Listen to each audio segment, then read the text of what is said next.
Hello my dear student, Bihar selection की 247 में आपका स्वागत है। मैं Chauhan sir, Bihar office attendant का आज हम लोग मैथ का खुली क्लास लेकर के आए हैं, जिसमें रेशियो एंड प्रपोर्शन का कुछ सवाल का जिक्र किया जाएगा। एक एक कॉन्सेप्ट के साथ हम लोग आज मैथ को क्लियर करेंगे। रेशियो एंड प्रपोर्शन का इसमें बिल्कुल बेसिक से दिया जाएगा, जो कि तृतीयानुपाती द्वितीयानुपाती कैसे होता है, इस पर चर्चा करते हुए हम लोग चलेंगे। चलिए समय न गंवाते हुए हम लोग सवाल पर आ जाते हैं। सवाल नंबर एक में कहता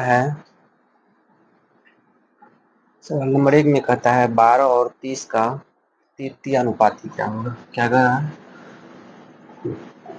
12 और 30,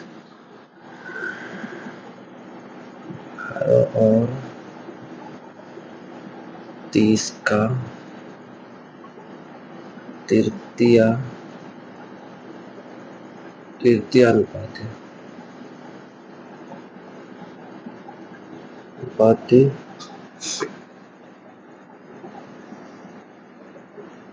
क्या होगा।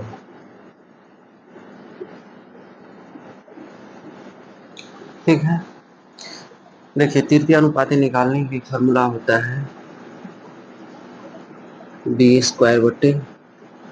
ये होता है। क्या होता है तृतीयानुपाती के लिए? क्या होता है फॉर्मूला? b²। इसमें पहला संख्या जो है a है और दूसरा संख्या क्या होता है? b होता है। तो हम लोग को करना क्या है, b² यानी दूसरा का स्क्वायर करेंगे बाय a यानी 12। क्या हो जाएगा? 30 का स्क्वायर यानी 30 गुना 30/12 काटिए। 12 और 30 कट जाएगा। अब क्या बच गया? 2.5 गुना 30। इसको हम लोग जब गुना करेंगे क्या हो जाएगा? 30 और 75। ये क्या हो जाएगा? 75। बस 12 और 30 का तृतीयानुपाती क्या होगा? 75 होगा। इसी तरह से एक और सवाल लीजिए तृतीयानुपाती का। मान लीजिए कहेगा 12 और 18 का तृतीया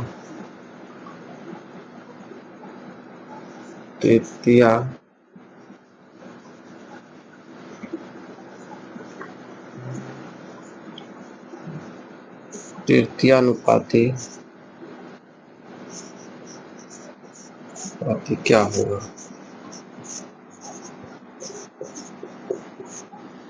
तब हम लोगों को क्या करना है, कह देगा 12 और 30 का तृतीयानुपाती, 12 और 18 का तृतीयानुपाती क्या होगा। तो क्या करेंगे, सेम प्रोसेस वही है। पहला ए होगा और दूसरा बी होगा। तो क्या करेंगे, b² ए होगा। फार्मूला जो कह रहा है करना क्या है, बी का स्क्वायर यानी 18 का स्क्वायर कर देंगे बटे ए कितना है 12। फिर क्या हो जाएगा 18 गुना 18/12। ठीक ना। अब इसको काटिए, 12 × 18 या ऐसे भी काट सकते हैं इसको, 6 दूना 12 6 तिया 18। फिर काट सकते हैं इसको 9 दूना 18, बच गया 9 गुना 3। गुना कर देंगे क्या हो जाएगा, ये हो जाएगा 27। बस इसका आंसर क्या हो जाएगा 27। उम्मीद करते हैं कि बहुत अच्छा से समझ में आ रहा होगा आप लोगों को। अगर कोई दिक्कत रह गया तो बताइए। इसमें तो सीधा कह रहा है 12 और 18 का तृतीयानुपाती क्या होगा। तो 12 और 18 का हम लोग को तृतीयानुपाती निकालना है। तो इसमें कहता क्या है फॉर्मूला, b²/a। तो b का काम कौन कर रहा है 12 और a का काम कर रहा है, b का काम कर रहा है 18 और a का काम कर रहा है 12। तो क्या करेंगे, b का स्क्वायर यानी 18 का स्क्वायर बटे 12। 18 गुना 18/12 काट देंगे, 6 दूना 12 6 तिया 18। अब ये 2 को काट देंगे 9 के साथ, 9 दूना 18। ऊपर में क्या सब बचा, 2 और 9 बच गए, 9 और 3 बच गया। 9 और 3 को गुना कर देंगे क्या हो जाएगा 27 हो जाएगा। बहुत आसान है। चलिए सवाल नंबर 3 हम लोग देखते हैं।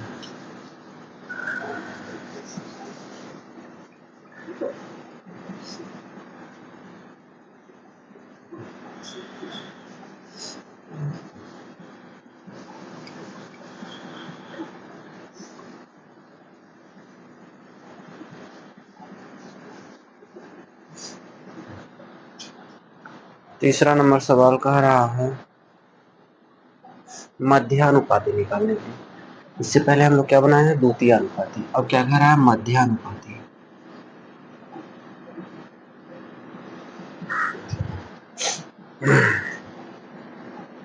चार और 9 का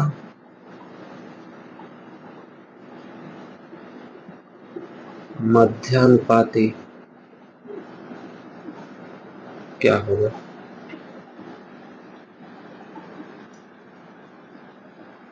ठीक है ना, क्या कह रहा है, 4 और 9 का मध्यानुपाती। मध्यानुपाती निकालने के लिए फॉर्मूला होता है रूट अंडर ए बी। क्या होता है, रूट अंडर ए बी। मध्यानुपाती निकालने के लिए क्या होता है formula, root under A B. यानी रूट अंडर ए बी का मतलब हुआ ए जो है पहला संख्या हुआ और बी जो है दूसरा संख्या हुआ। तो क्या हो जाएगा, ए का काम कौन कर रहा है, ए का काम कर रहा है 4 और बी का काम कौन कर रहा है, बी का काम कर रहा है 9। तो क्या लिख देंगे, 4 गुना 9। अब इसको तोड़ दीजिए, ये क्या हो जाएगा, 2 गुना 2 हो जाएगा और ये टूटेगा तो क्या हो जाएगा, 3 गुना 3 हो जाएगा। बाहर कीजिए, इस 2 के साथ एक बाहर हो जाएगा, कोई दिक्कत नहीं यहाँ तक। फिर इस 3 के साथ भी एक तो बाहर हो जाएगा। तो क्या हो जाएगा, 2 गुना 3 यानी 6।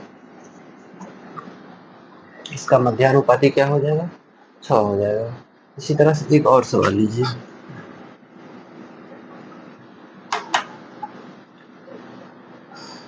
मान लीजिए सवाल दूसरा है 6 और 24 का मध्यानुपाती। 6 और 24 का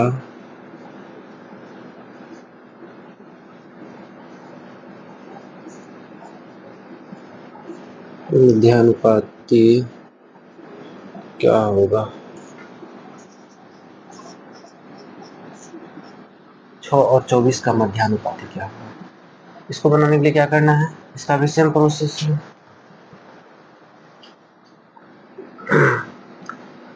इसके लिए भी वही काम करना है। क्या हो जाएगा, फॉर्मूला क्या होता है, रूट अंडर ए बी।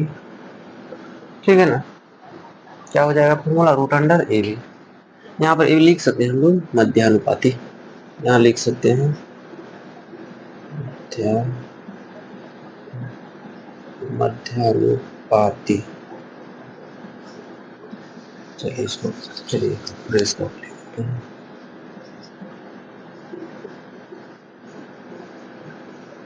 मध्यानुपाती बराबर रूट अंडर ए बी। ठीक है ना, अब लिखिए रूट अंडर ए बी। ए का काम कौन कर रहा है 6 और बी का काम कौन कर रहा है 24। 6 और 24 का कर दीजिए गुणनखंड। 6 का गुणनखंड करेंगे तो क्या होगा, 2 गुना 3 होगा और 24 का करेंगे तो क्या सब होगा, 12। 2 से लगेगा 6, 2 से लगेगा 3, क्या सब आया, 2 2 2 3। ठीक है, चलिए कीजिए इसका डिवाइड, सजा दीजिए इसको पहले। 1 2 3 4, 2 कितने हैं 4, 4 ठो 2 लिख लीजिए। ठीक है, और 3 2 ठो है। इस 1 2 के साथ एक सेट 2 के साथ एक ठो बाहर निकलेगा, फिर इसके साथ एक ठो बाहर निकलेगा और इस दोनों 3 के साथ एक ठो 3 बाहर निकल जाएगा। क्या हो जाएगा, 2 गुना 4 तिया 12। इसका मध्यानुपाती कितना हो जाएगा, 12 हो जाएगा। इसका मध्यानुपाती क्या होगा, 12। कुछ भी नहीं है। अगर समझने में कोई दिक्कत है तो बोलिए, कमेंट कीजिए, इसका जवाब मिलेगा, 100% जवाब मिलेगा। अपना चैनल जो है, इस चैनल का नाम है बिहार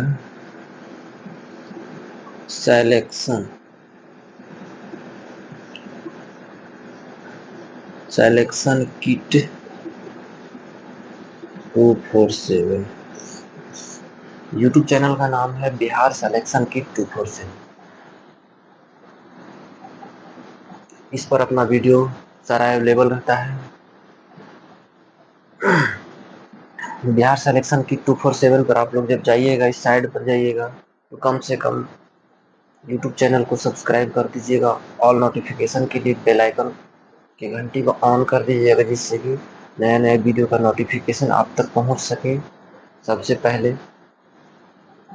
इसी तरह से हम लोग सवाल नंबर चौथा पर चलते हैं। पांचवा सवाल नंबर चलते हैं।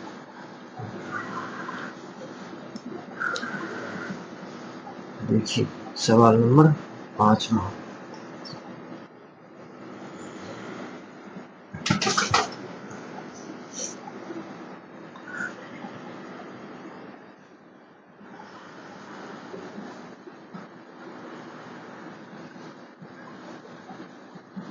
कितने सवाल पर? सवाल नंबर 5। अभी तक जो हम लोग बनाए हैं 1 से 4 नंबर तक सवाल जो बना चुके हैं, मध्यानुपाती और तृतीयानुपाती पर जिक्र किए हैं। देखिए साथियों, इस चैनल का सबसे बड़ी खासियत यह है कि एक एक सवाल को बिल्कुल बेसिक कॉन्सेप्ट के साथ बताया जाता है। अगर आपको एक बार में नहीं समझ में आएगा, दूसरा बार बताया जाएगा, दूसरा बार में भी नहीं समझ में आएगा, तीसरा बार, जितना बार में नहीं समझ में आएगा तब तक बताया जाएगा जब तक आपके दिमाग में एक्सेप्ट कर न जाए। यहाँ पर मैथ्स पढ़ाया नहीं, मैथ सिखाया जाता है। चलिए सवाल नंबर 5 पर आते हैं।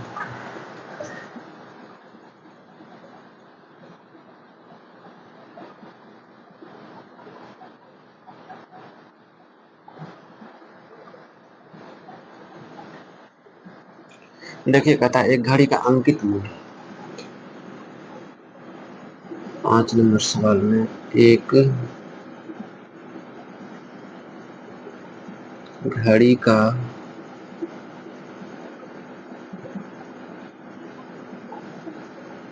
अंकित मूल्य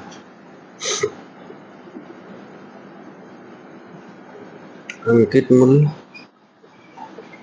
700 रुपया है। क्या दिया है? 700 रुपया है। वह 12% की छूट पर बेची जाती है। वह 12% 12% की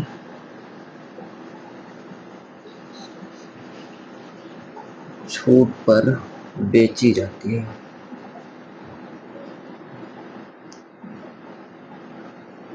छूट पर बेची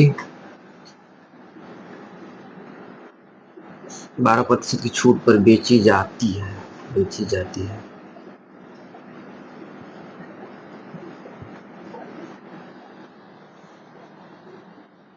तो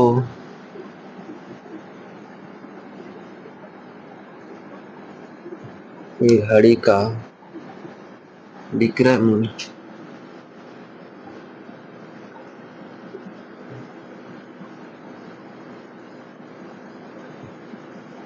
क्या होगा? 12% की छूट पर बेची जाती है तो विक्रय मूल्य क्या होगा? इसका जो दिया है एमपी जो दिया हुआ है 700 रुपये। कितना दिया हुआ है? 700 रुपये। इसका मार्क प्राइस दिया हुआ है 700 रुपये। और छूट प्रतिशत कितना है? छूट प्रतिशत यानी डिस्काउंट जो दिया हुआ है, डिस्काउंट प्रतिशत दिया हुआ है, ये 12% का डिस्काउंट दिया हुआ है। तो हमको निकालना है एसपी यानी सेलिंग प्राइस निकालना है, एसपी निकालना है। एसपी का हम लोगों को पता करना है, एसपी क्या है ना? एसपी बराबर क्या होता है? एसपी यानी हम लोगों को सेलिंग प्राइस निकालना है। किस पर निकालना है? 700 पर। 12% डिस्काउंट मिल रहा है। अगर कोई वस्तु पर 12% डिस्काउंट मिल रहा है तो इसका मतलब ले रहा है कितना प्रतिशत? 88% ले रहा है। ठीक ना? अगर वह डिस्काउंट 12% दे रहा है, तो कितना प्रतिशत ले रहा है? 88%। और कोई भी परसेंटेज अपने आप में कितना होता है? 100 होता है, तो इसको 100 से कर दीजिए गुना।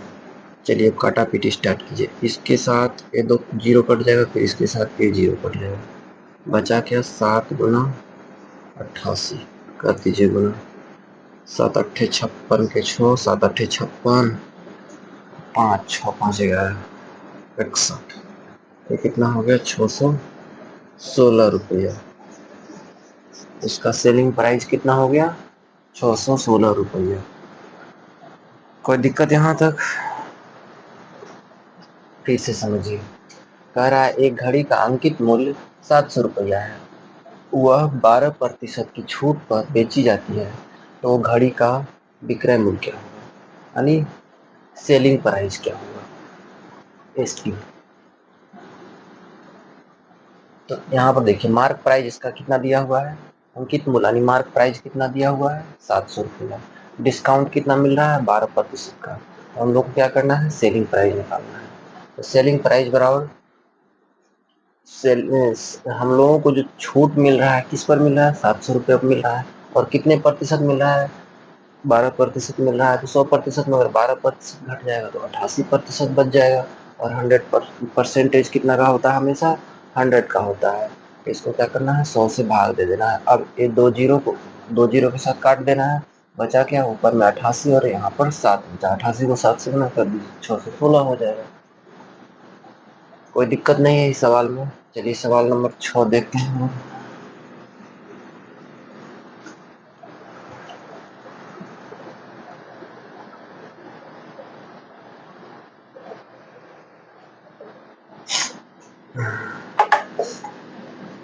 कह रहा है यदि 10% तथा 20% की दो क्रमिक छूट, 10% तथा 20% की दो क्रमिक क्रमिक छूटें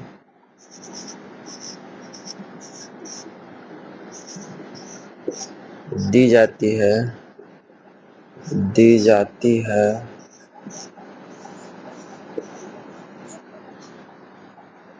तो नेट छूट क्या होगा? तो नेट छूट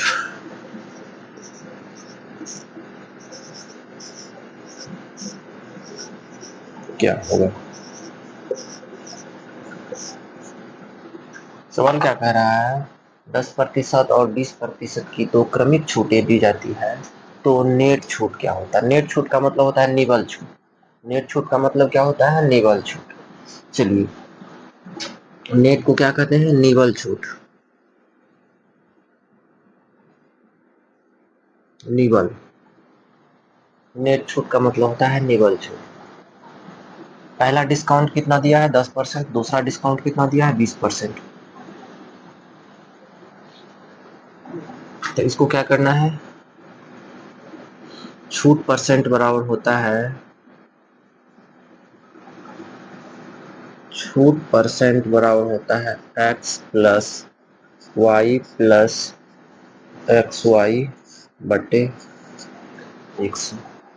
छूट परसेंट बराबर क्या होता है? x प्लस वाई बटे X plus Y plus X Y बटे 100। चलिए इसको हम लोग को कैसे करना है, कीजिए।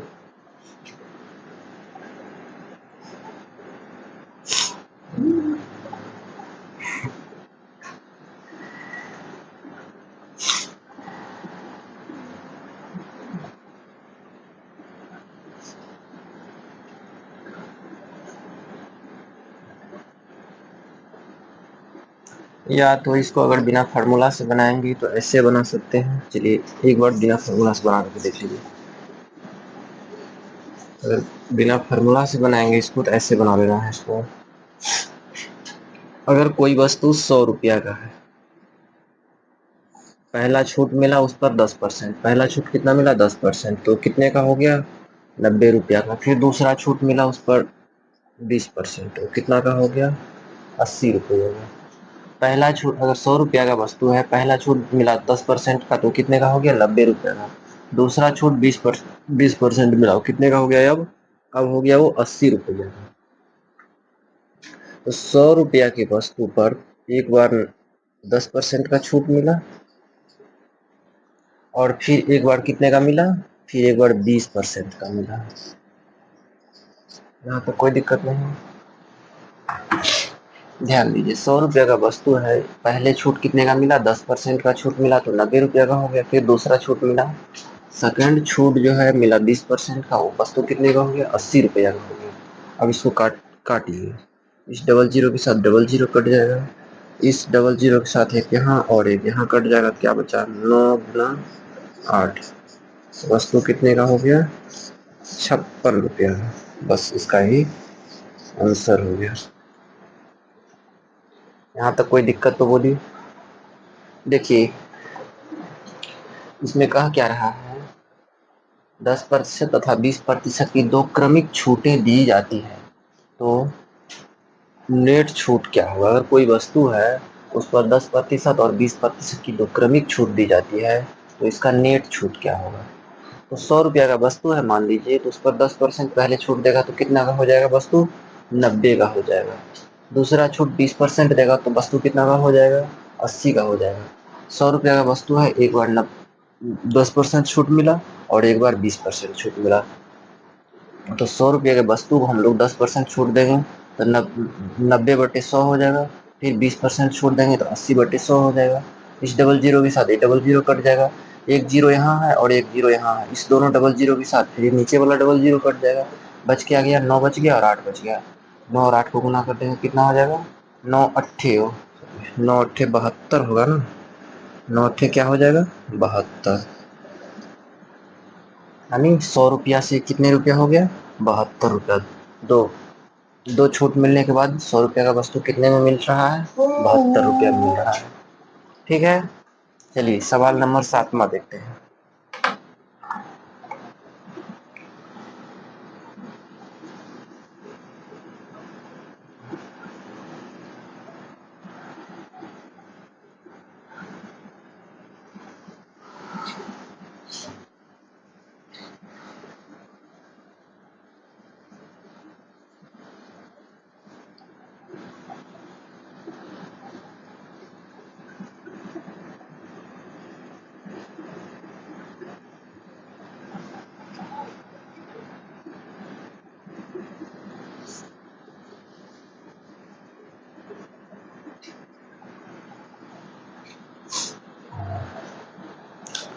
सातवां नंबर सवाल में कहता है, एक पुस्तक का अंकित मूल्य 100 रुपया है, 20% और 30% के बट्टे श्रेणी पर उसका विक्रय मूल्य क्या है?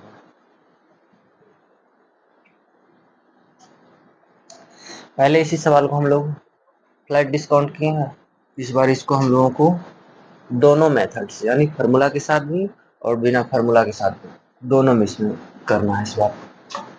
जैसे कहता है, पुस्तक एक पुस्तक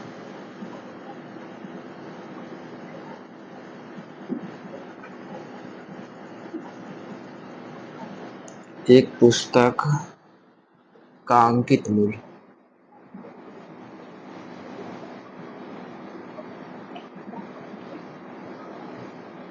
एक पुस्तक का अंकित मूल्य 100 रुपया है। अंकित मूल्य 100 रुपया है।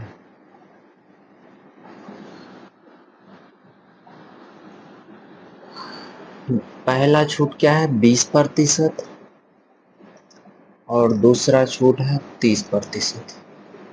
इसमें कितने छूट दिए गए? दो छूट। पहला छूट 20% और दूसरा छूट 30% का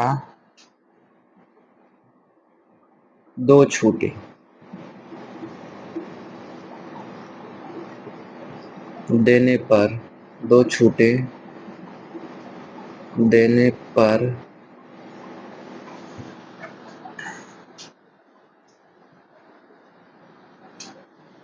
उसका विक्रय मूल्य,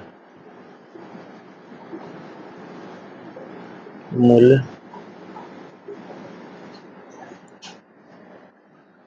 क्या होगा?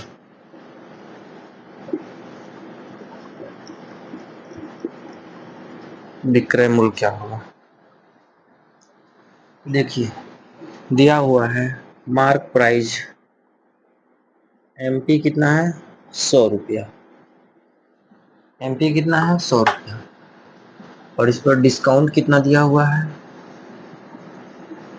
डिस्काउंट जो दिया हुआ है, पहला डिस्काउंट है 20%, दूसरा डिस्काउंट है 30%। डिस्काउंट कितना है? पहला डिस्काउंट 20% और दूसरा डिस्काउंट 30%। चलिए अब इसमें हम लोग को क्या करना है? सेलिंग प्राइस निकालना है, सेलिंग प्राइस निकालना है। ठीक है, क्या करना है? सेलिंग प्राइस निकालना है। सेलिंग प्राइस निकालने के लिए हम लोग को क्या करना है? इसमें हम लोग दो तरीका से इसको बनाएंगे, फार्मूला के साथ बनाएंगे और बिना फार्मूला के साथ बनाएंगे। तो 100 रुपया का वस्तु है, तो इसमें पहला छूट कितना मिला? 20%। तो 100 रुपया का वस्तु है, पहला छूट अगर 20% मिल जाता है, 20%, तो वस्तु कितने का हो जाएगा? 80% का। फिर दूसरा छूट अगर इसको मिल जाता है 30% का, ये कितने का हो जाएगा वस्तु? 70% का। ठीक है, अब देखिए 100 रुपया का वस्तु है, एक बार 20% का छूट मिला और एक बार 30% का छूट मिला, तो वस्तु कितने का हो गया? 70% और 80% का। तो 70% 80% बट 80/100 हो जाएगा, 70% बराबर 70/100 हो जाएगा। यहाँ तक कोई दिक्कत नहीं। काटिए, इस डबल जीरो के साथ ये डबल जीरो कट जाएगा, इस डबल जीरो के साथ यहाँ पर डबल जीरो ये कट जाएगा, बच गया क्या? 8 × 7, तो ये हो जाएगा 56। इसी तरह से इसका आंसर आ गया। और इसी को हम लोग जब फार्मूला से बनाएंगे तब देखिए कैसे बनेगा।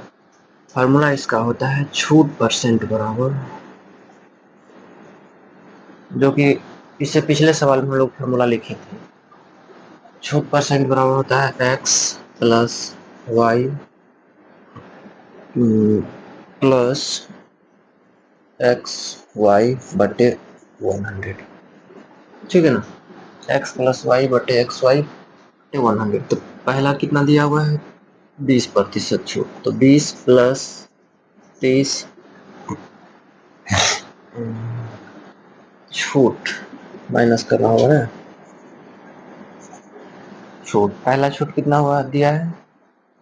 20%। दूसरा छूट कितना दिया हुआ है? 30%। तो 20 × 30/100। चलिए इसको अब लिखिए, क्या दिया है? पहला छूट दिया है 20%, दूसरा छूट है 30% गुना 20 × 30/100। काटिए, देखिए कहाँ कहाँ कटता है। एक डबल जीरो के साथ एक डबल जीरो कट जाएगा। ठीक है, अब कीजिए -20 -30 कितना हो जाएगा? ये -50 प्लस है। ठीक है, और इसमें भी क्या है? छूट है, ये कितना हो जाएगा? ये 50 है, इसमें भी छूट कर देंगे तो कितना हो जाएगा? 2 × 6 50 6 56%। छूट कितना हो जाएगा इसका? 56%।